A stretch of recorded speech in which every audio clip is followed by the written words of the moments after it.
Now, one of the biggest issues I've had with electric cars, specifically when it comes to design, is I feel like a lot of manufacturers are trying to achieve the same goal and have the same priorities in place, and that is the efficiency and the aerodynamics of the car to get the most range out of the specific designs that we're talking about. And what that leads to is it leads to EVs looking pretty much the same within a wide spectrum. Not all of them, but a lot of them looks like, this bean shape, and it looks almost like a bar of soap. It just lacks the identity that the internal combustion models of that same brand has. But recently, I'm starting to feel like this is actually changing, and this is good news. I'm starting to think that we don't really need to have this shape to have a great range when it comes to electric cars. And one good recent example of that is the Kia EV9, which I made a video on yesterday. Chiseled design and boxy shape, but still has a very nice range. Yesterday, I was browsing the interwebs and I came across this new Volkswagen. This is the Volkswagen ID.2all electric. It's a concept. They say it's a concept, but honestly, this is exactly, I really hope that this is exactly what the production version is going to look like. And the thing is, it's not coming to the US, and I don't understand why, because this is one of the best looking EVs I've ever seen, and if they keep this shape into production, it's definitely gonna be one big hot seller, because the stats of this thing is pretty impressive. So here is an article from Electrek. I'm gonna go through a couple of the details about this ID.2all, and then jump into Photoshop, of course, and we need to talk about this super cool design. There's so many features here that I want to talk about from the front, side, and rear, and also the interior, because the interior has a very typical EV shape, but I'm okay with it in this case, and I'm gonna let you know why in a bit. So Volkswagen delivered over 570,000 EVs last year, maintaining its position as BEV market leader in Europe. And now they have this ID.2all concept, and it will cost $27,000. Without VAT, it's gonna be about 20, because this is translated from 25,000 euros. So it's gonna be about $25,000 for this super cool, proper hatchback looking EV.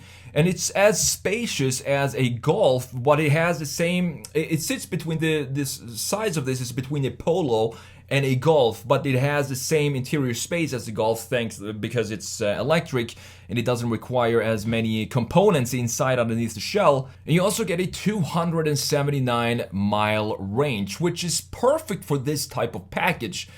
I can see this being a fun, city commuter, and then on the weekends you can go and have some fun up in the canyons. You don't really need a lot of range in this type of package, so 279 miles feels like a pretty decent deal. So what Volkswagen wants to do here with their EVs is offer top technology in combination with fantastic design.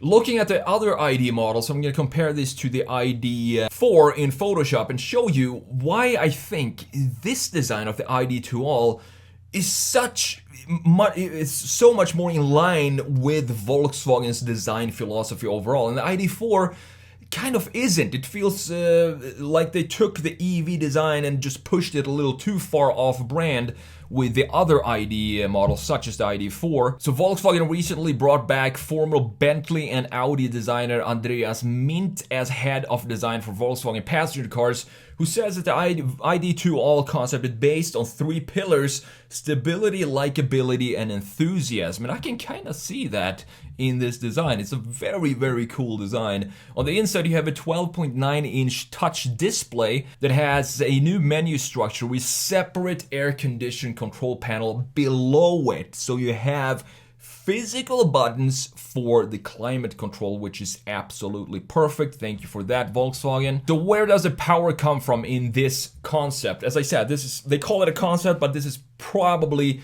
the exact specs that's going to translate into the production model. I'm going to let you know why I think that when we jump into Photoshop as well. So you have a powerful electric drive motor, and it's supposed to be front wheel drive only, I believe this is, with 222 horsepower and 0 to 60 in under 7 seconds. perfect for this type of vehicle, this type of proportions. And Volkswagen says that it can be charged to 80% in less than 20 minutes. And the production version of this concept is going to be unveiled in 2025, which feels like pretty far away because this concept looks like it's ready for production, but they're gonna unveil the production version in about 2 years. So this is one of the cars that I really would want to see coming to the United States. The Golf is selling pretty well here, and this to me looks even better than the current Golf. This feels more Golf-like than the actual Golf. Here we have a comparison. I want to compare this to the ID.4 that we have on the right. And to the left we have the ID.2all concept, as you can see. Looking at the front end, this is typical Volkswagen. This feels like a great modernization of the original Golf.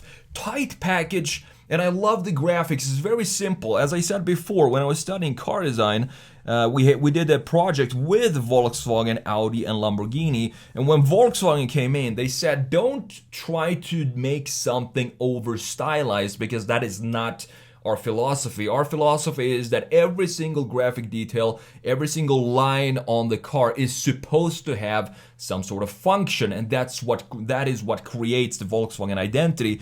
And I think they did that, implemented that strategy or that philosophy really well in this design. I absolutely love everything about it. I love the front end. This has a new take on the ID front graphics. It feels a little bit more thicker and more confident than what we have in the ID.4, for example, which in my opinion feels too round and too stylized to be a proper Volkswagen, and this feels way more in line with their original philosophy. And that goes, look at the lower part here as well. This feels like it's almost a little bit too organic for Volkswagen to have these curvatures going in every single graphic feature, while in the ID.2all we have a very simplistic design and framing for the lower intakes, as you can see here. Very vertical and horizontal features that suits, in my opinion, Volkswagen more than this styling that we have on the ID.4, for example. Now, this is probably my favorite view of the new ID.2all. I think it looks so tight,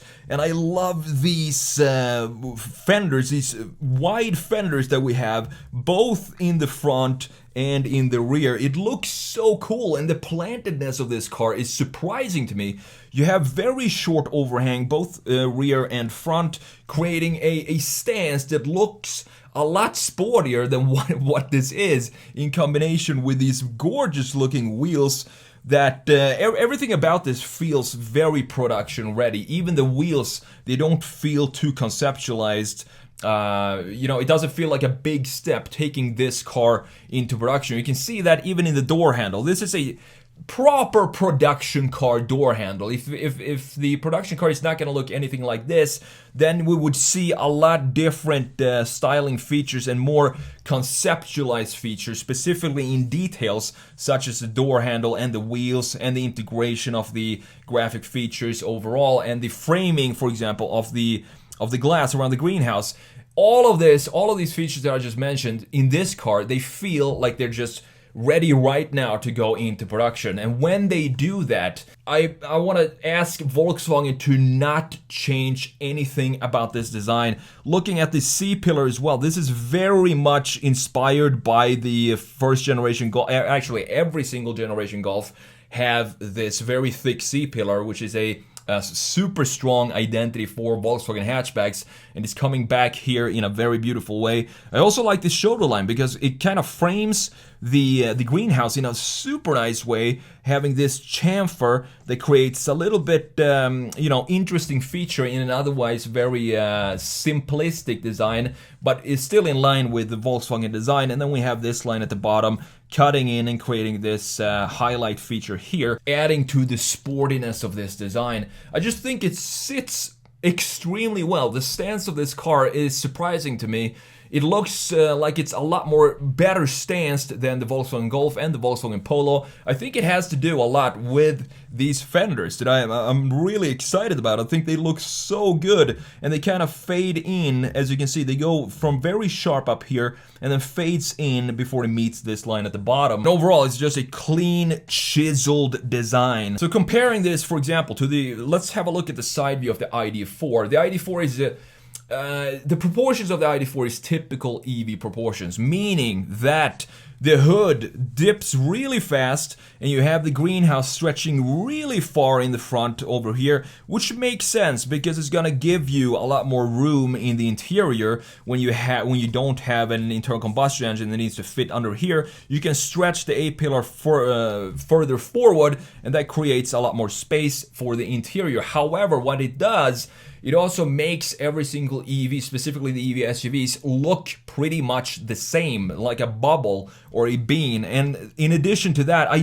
never thought that this design feels Volkswagen to me because it's too organic and too fluid. It's almost like they added some Italian spice into this design and added some emotional lines into specifically the side view, looking at it from this angle. But it doesn't look like a bad design, but it still doesn't feel Volkswagen. I think that's the problem I have with the ID.4. And compare this design language to the ID.2all, and you can just see the difference, what I'm talking about here. A simplistic chisel design with very simple graphic features and clean proportions with a super cool stance. That is what small hatchbacks from Volkswagen is all about, and I think they absolutely nailed it with the ID.2all. Same thing in the rear end. Just wanted to put this in here to show you the differences in design and styling. We have a lot more curvatures in the lower part here in the ID.4, for example.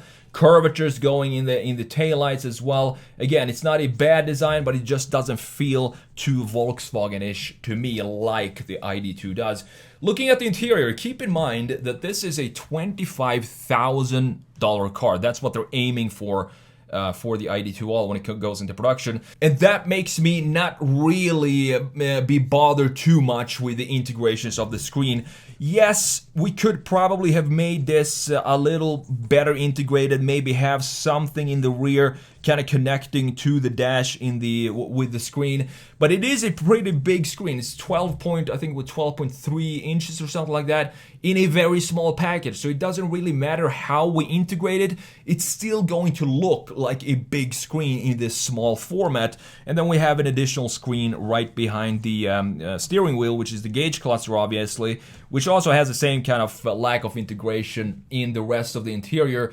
But it doesn't really matter to me that much because this is an entry-level EV, and it still feels like it's pretty good quality in here, in addition to the physical buttons and dials that we have for the climate control here, which I'm really glad that they kept. I think it does, I don't think that costs a lot extra to add these simple features as buttons instead of having everything be software based. And it also looks better. It feels like we have a little bit of interesting features and details in the interior when you add buttons and features like this. Another detail that's really cool here that is surprising to me to have on this specific package is that we have a flat bottom steering wheel. So I want them to keep this as well in the production version, and this new take on a 3-spoke steering wheel is very interesting too.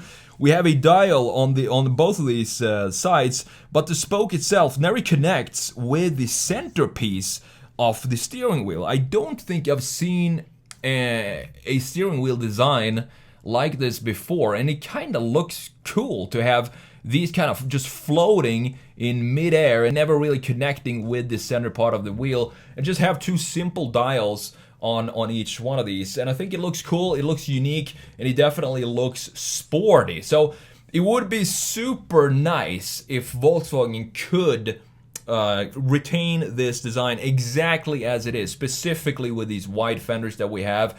And I love the design of these wheels. I think 5-spoke simple design, it reminds me of the old RS5 wheels, for example. So if they could keep this design and keep the price at $25,000, and also if they could make maybe this is very much dreaming now, but if they could make a dual motor of this with maybe 300 horsepower and all-wheel drive, that would be a killer EV. Because this design, we have a bunch of hatchbacks. Even the Porsche Panamera is called a hatchback. But the original fun hot hatch style is kind of becoming more and more rare. So I'm really glad that they brought back a super nice modernization of what I could see the original Golf be in a modern EV form.